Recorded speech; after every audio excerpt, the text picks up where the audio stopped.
Hi, in this video I will show you the Samsung 4K TV picture settings and its best setup for movies, gaming, and more.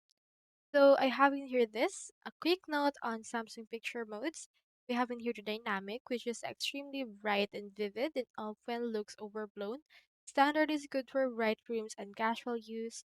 Natural is softer, slightly easy on the eyes.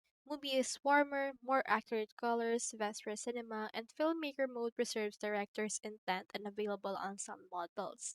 So in here is the picture settings for movies and TV. For the picture mode, choose the movie or filmmaker mode. For the brightness, choose 45 to 50 and adjust based on your room's light. Contrast is 45 to 50, sharpness is 0 to 10, color is 25 to 30, and tint is 0.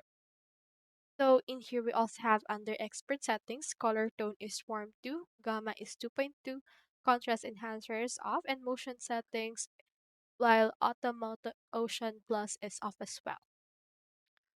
For gaming, speed matters more than the cinematic looks, so for the picture mode, go to the game mode.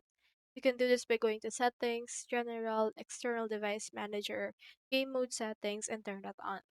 For the input signals, enable it for HDMI ports used for gaming.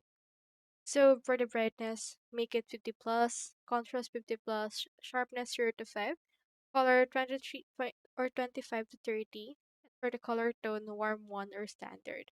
For serious gamers, enable HDR tone mapping if available, and Motion Plus stays off to reduce input lag.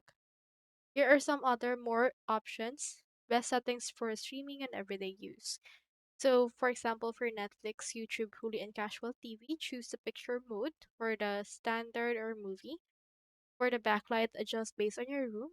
Brightness or contrast is 50, sharpness 5 to 10, color 25 to 30, and for the motion settings, keep Auto Motion Plus on or Auto or Custom for smooth sports watching. Reduce stutter to 2 to 3 for soap operas or reality TV. So that's all there is today, and I hope this video helped you out.